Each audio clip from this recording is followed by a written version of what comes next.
అభిరుచి కలిగిన మామ్స్ అందరికీ మన సూపర్ మామ్ షోకి స్వాగతం. ఇప్పుడు మనకి బాగా ఎక్కువగా మిరపకాయలు దొరుకుతున్నాయి.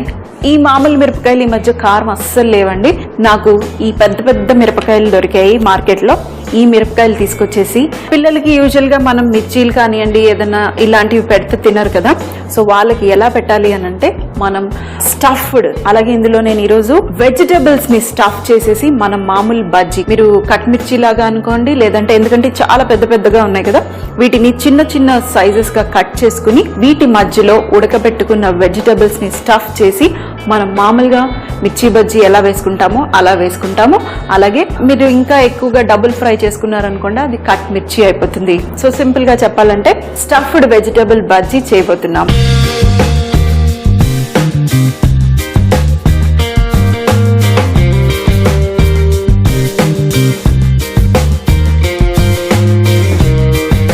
ముందుగా మనం వెజిటబుల్స్ కావాలి కదా, అయితే ఏం చేయండి అంటే సింపుల్ గా ఇంట్లో ఏ వెజిటబుల్ ఉన్నా ఆ వెజిటబుల్ తీసేసుకోండి.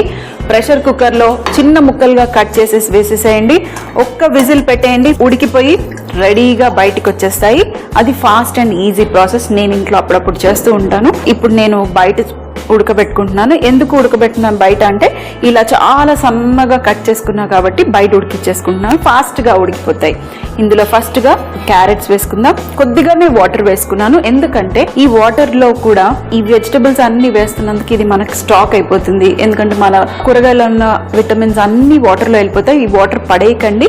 మీరు కావాలంటే బజ్జీ పిండి కలుపుకుంటాం కదా, ఆ బజ్జీ పిండిలో చల్లారిన తర్వాత ఆ నీళ్లు యూస్ చేసుకోండి. అప్పుడు మనం ఈ ప్రోటీన్స్ కూడా యూస్ చేసినట్టు ఉంటుంది. ఇప్పుడు ఇందులో మనం క్యాబేజ్ కూడా వేసుకుందాం. పిల్లలు తినని కూరగాయ ఉంటుంది కదా, అవి ఇందులో వేసేసేయండి. హ్యాపీగా తెలియకుండా నోట్లోకి వెళ్ళిపోతుంది. అలాగే బీన్స్, అలాగే బంగాళదుంప. ఇందులో మనం కొంచెం సాల్ట్ కూడా వేసుకుందాం.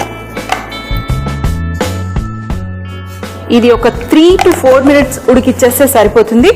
ఆ తర్వాత మనం వీటిని లైట్ గా మ్యాష్ చేసుకుందాం. ఎందుకు మ్యాష్ చేద్దామంటే, ఇలా పీసెస్ గా ఉన్నాయనుకోండి మళ్ళీ పిల్లలు తీసి పక్కన పడేస్తారు. అందుకే మ్యాష్ చేసేసాం అనుకోండి, బజ్జీ పిండిలో డిప్ చేసేసి బజ్జీలాగా వేసుకుంటాం కదా, అప్పుడు హ్యాపీగా నోట్లోకి వెళ్ళిపోతాయి. ఒక 3 minutes ఉడకనిద్దాం. అంతలోపల ఇక్కడ మన బజ్జీ మిరపకాయలు ఉన్నాయి కదా, ఈ మిరపకాయలు తీసుకుని మనం వీటిని ఒక 3 భాగాలుగా కట్ చేసుకుంటున్నాను. కట్ చేసి ఆ తర్వాత ఇవి స్లిట్ చేసుకుని మనము ఇవి కూడా కావాలంటే మీరు లైట్ గా వేడి నీళ్ళలో వేసేసి తీసేస్తే కొద్దిగా సాఫ్ట్ అవుతాయి. అలాగే ఏదన్నా కారం ఉంది, కొంచెం స్పైసీగా అనిపిస్తుంది అంటే అది కూడా మనకి ఆ స్పైసీనెస్ కూడా కొంచెం తగ్గుతుంది. లోపల ఉన్న గింజలన్నీ తీసేద్దాం. బాయిల్ అవుతున్నాయి. ఆల్రెడీ నేను బాయిల్ చేసి రెడీ పెట్టుకున్నాను. చూడండి, ఇలా కొంచెం సాఫ్ట్ గా అయిపోయాయి. ఇవి మొత్తం మనం మ్యాష్ చేసుకోవచ్చు. మ్యాషర్ తీసుకొని మ్యాష్ చేసేయండి, లేదంటే ఒక్కసారి మిక్సీలో వేసుకుంటే కూడా ఫోర్స్ గా ఇది గ్రైండ్ అయిపోతుంది. ఇందులో మరి స్పైసెస్ వేసుకుందాం. కొద్దిగా ఆమ్చూర్ పొడి. నీళ్లు మొత్తం తీసేసేయండి, ఎందుకంటే మధ్యలో స్టఫ్ చేస్తున్నాం కాబట్టి వాటర్ ఎక్కువగా ఉంచకండి, మొత్తం వాటర్ తీసేయండి. అలాగే ఇంకా మీకు నచ్చిన విధానంగా లోపల ఏవి కావాలంటే ఆ మసాలా వేసేసుకోండి. కొద్దిగా సాల్ట్, ఎక్కువ వద్దు, మళ్ళీ బయట కూడా సాల్ట్ వేస్తాము, సో కొంచెం సాల్ట్. అలాగే కొంచెం కారం పొడి కూడా వేసుకుందాం, కారం స్పైసీనెస్ కోసం.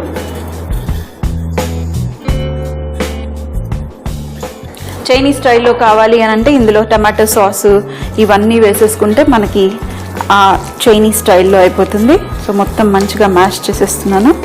ఆ తర్వాత ఇందులో కొద్దిగా కొత్తిమీర కూడా, ఇంకా ఉల్లిపాయ కావాలంటే ఉల్లిపాయ కూడా వేసుకోవచ్చు, కానీ నేను ఇవన్నీ బాయిల్డ్ వెజిటబుల్స్ వాడుతున్నాను కదా, ఇంకా ఉల్లిపాయ ఏం వేసుకోను. మిక్స్ చేసుకున్న మిక్చర్ని వీటిలలో దూర్చేద్దాం. ఇంకా మ్యాష్ కావాలంటే ఇంకా కూడా మీరు మ్యాష్ చేసేసేయండి. చెప్పాను కదా, మిక్సీలో వేసేస్తే బెస్ట్ ఆప్షన్, ఫాస్ట్గా అయిపోతుంది. ఇది ఇందులో స్టఫ్ చేసేసేయండి, ఫుల్గా నింపేసేయండి. నింపేసాను. ఇది పక్కన పెట్టేద్దాం. అలాగే మిగతావి కూడా. ఇవి చాలా లావుగా ఉన్నాయి కాబట్టి వీటికి మీరు కట్ చేయాల్సిన అవసరం కూడా లేదు. ఇలా లోపల ఇలా నింపేస్తే సరిపోతుంది. యూజువల్గా మరి బజ్జీ మిర్చీలు అయితే కొంచెం సన్నగా ఉంటాయి కాబట్టి వాటిని మనం స్లిట్ చేసుకుని మధ్యలో స్టఫింగ్ పెట్టుకోవటానికి స్లిట్ చేసుకుంటాము. ఇది ఇలా లాగ్ లాగా ఉంది కాబట్టి లోపల ఫుల్గా నింపేసేయండి. మిగతావి కూడా ఇలాగే నింపేసుకుంటాను. చూడండి అన్ని చక్కగా స్టఫ్ చేసేసాను లోపల ఇలా. ఇప్పుడు మనం బజ్జీ పిండి కలుపుకుందాం. కావాల్సినంత బజ్జీ పిండి కోసం శనగపిండి, ఇంకా మీరు ఇందులో కావాలంటే మొక్కజొన్న పిండి వేసుకోండి, లేదంటే కొంచెం డిఫరెంట్గా ఇప్పుడు ట్రై చేయొచ్చు మీరు, లేదంటే రాగి పిండి వేయండి. కొద్దిగానే 1 టీ స్పూన్ లేదంటే 2 టీ స్పూన్లు వేసుకోవచ్చు. ఇలా ఎక్కువగా శనగపిండి వేసినప్పుడు అలాంటి పిండి వాడుకోవచ్చు మీరు. ఇందులో కావాలంటే కొద్దిగా క్రిస్పీనెస్కి బియ్య పిండి కూడా వేసుకోవచ్చు. ఇందులో తగినంత సాల్ట్ వేస్తున్నాను. అలాగే బజ్జీ కాబట్టి వామ కొద్దిగా, చిటికెడు సోడా, కొంచెం కారం వేసిన తర్వాత మనం ఒక్కసారి మిక్స్ చేద్దాం. ఇందులో కావాలంటే అల్లం వెల్లుల్లి పేస్ట్ అవన్నీ కూడా వేసుకోవచ్చు, కానీ నేను ఏం వేయట్లేదు. ఇప్పుడు వాటర్ వేసుకుని, మీకు తెలుసు కదా ఇంకా బజ్జీ పిండి ఎలా కలుపుకుంటారు, అలాగే కొద్దిగా గట్టిగా కలుపుకోవాలి, ఉండలు లేకుండా చూసుకోండి. ఇంకొంచెం వాటర్ పడుతుంది. మన మిక్స్చర్ రెడీగా ఉంది. ఇంకో విషయం ఏంటంటే ఈ బజ్జీ పిండి ఇప్పుడు ఇన్స్టెంట్గా కలుపుకున్నా కాబట్టి సోడా వేస్తున్నాను.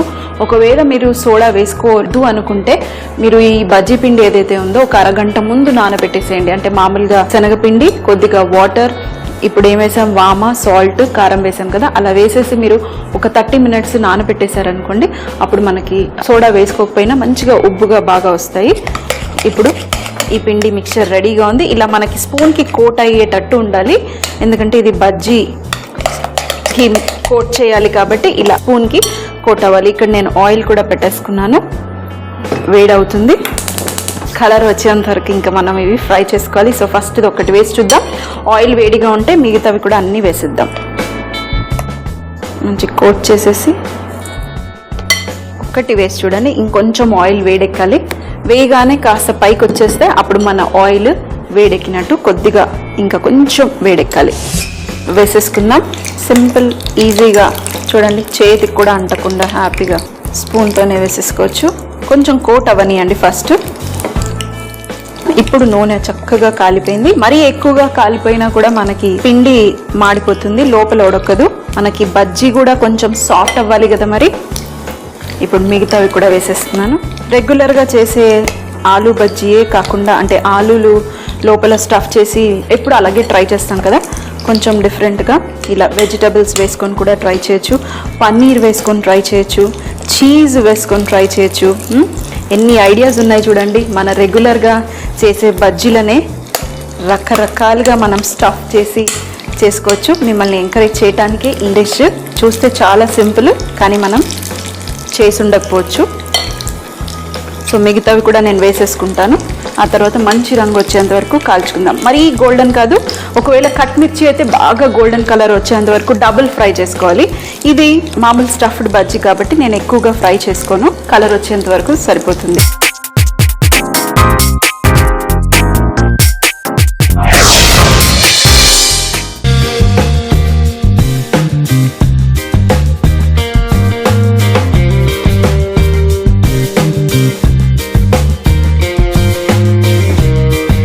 కలర్ వచ్చేస్తున్నాయి. చిన్న మిర్చి బజ్జీ రెడీ. ఇప్పుడు ఇంకొంచెం కలర్ వచ్చేంత వరకు అవి కాల్చుకుందాం. అయితే మీకు ఇప్పుడు కట్ మిర్చి లాగా కావాలంటే ఇవి ఇంకా కొంచెం చిన్నగా కట్ చేసేసి మళ్ళీ ఒకసారి ఫ్రై చేసేసేయండి, కట్ మిర్చి అయిపోతుంది. నైఫ్ తీసుకుని లైట్గా మధ్యలో కొంచెం కట్ చేసి చూడండి, లోపల చక్కగా స్టఫింగ్. దీంట్లో ఇంకా ఇప్పుడు ఫ్రెష్గా ఉల్లిపాయ, కొద్దిగా నిమ్మరసము అది వేసేసుకుంటే ఇంకా బాగుంటుంది. లేదంటే ఇలా చాట్ మసాలా స్ప్రింకిల్ చేసేసి సర్వ్ చేసేసేయండి. చలికాలము ఈవినింగ్ స్నాక్గా సూపర్ టేస్టీ. ఎప్పుడన్నా ఒక్కసారి పర్వాలేదు. మరి డైటింగ్ ఉన్నారు అయ్యో అనుకుంటే ఎప్పుడన్నా మరి తినాలనిపిస్తుంది కదా, అప్పుడు ఇలా ట్రై చేయొచ్చు. లోపల కూరగాయలు ఉంటాయి. ఎన్ని తింటామంటే మా అంటే 2 తింటాము. మరి ఇంకేంటి, లోపల చక్కగా కూరగాయలు కూడా ఉన్నాయి కాబట్టి 2 ఫుల్గా హెవీగా అయిపోతుంది. ఇవి ఇప్పుడు మనం ప్లేట్లో వేసేసుకుందాం. చక్కగా కాలిపోయాయి. చూసారా, అసలు మిర్చి బజ్జీ లాగానే తెలియట్లేదు. చిన్నగా కట్ చేసి వేసుకున్నాం కాబట్టి ఇలా డిఫరెంట్గా ఉంది. ఇప్పుడు వేడి మీదనే మనం కొంచెం ఆనియన్ రింగ్స్ లాగా కట్ చేసేసి వేసేయండి. లేదంటే ఇందులోనే కొంచెం కారం కూడా మిక్స్ చేసేసారు అనుకోండి, అంటే చాట్ మసాలా కొద్దిగా కారము కొంచెం ధనియాల పొడి మిక్స్ చేసేసి వేసేస్తే మనకి కాస్త కారం కారం కాస్త పుల్ల పుల్లగా తగులుతూ అలా కూడా ట్రై చేయొచ్చు. మరి ఇంకా నేనైతే వేడి వేడిగా తినటానికి రెడీ. మంచి లోపల స్టఫింగ్,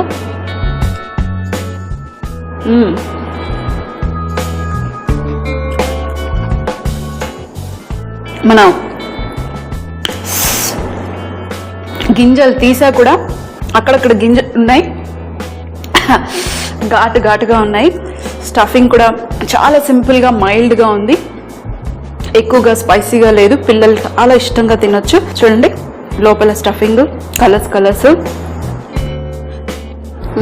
వెజిటబుల్ స్టఫ్డ్ మిర్చి బజ్జీ తయారు చేయు విధానం. ముందుగా స్టవ్ పై పాన్ పెట్టుకుని అందులో కొద్దిగా నీళ్లు వేసుకుని సన్నగా కట్ చేసి పెట్టుకున్న క్యారెట్, క్యాబేజ్, బీన్స్, బంగాళదుంపలు, కొద్దిగా సాల్ట్ వేసి మెత్తగా ఉడికేంత వరకు ఉడికించుకోవాలి. ఆ తర్వాత నీళ్లు మొత్తం తీసేసి వెజిటబుల్స్ మాత్రం ఒక ప్లేట్ లోకి వేసుకొని అందులో కావాలంటే మరికొంచెం సాల్ట్, ఆమ్చూర్ పొడి వేసుకుని కారం, కొత్తిమీర వేసుకుని మ్యాష్ చేసుకుని పక్కన పెట్టుకోవాలి. ఇప్పుడు బజ్జీ మిరపకాయలు తీసుకుని ముక్కలుగా కట్ చేసుకుని మధ్యలో గింజలన్నీ తీసేసి ఈ మిక్చర్ ని మధ్యలో స్టఫ్ చేసి పక్కన పెట్టుకోవాలి. మరొక బౌల్ తీసుకుని అందులో తగినంత శనగపిండి, అలాగే చిటికెడు సాల్ట్, వామ మరియు కారం వేసుకుని బాగా మిక్స్ చేసుకోవాలి. ఆ తర్వాత ఇందులో తగినంత నీళ్లు వేసుకుని బజ్జీ పిండి లాగా మిక్స్ చేసి స్పూన్ కి కోట్ అయ్యేలాగా చూసుకోవాలి. ఆ తర్వాత స్టఫ్ చేసిన మిరపకాయల్ని ఇందులో డిప్ చేసి వేడి నూనెలో మంచి రంగు వచ్చేంత వరకు కాల్చుకుని కట్ చేసుకుని చాట్ మసాలా స్ప్రింకిల్ చేసి సర్వ్ చేసినా చాలా బాగుంటుంది. మరి రేపు మన వీకెండ్ స్పెషల్లో మళ్ళీ కలుసుకుందాం.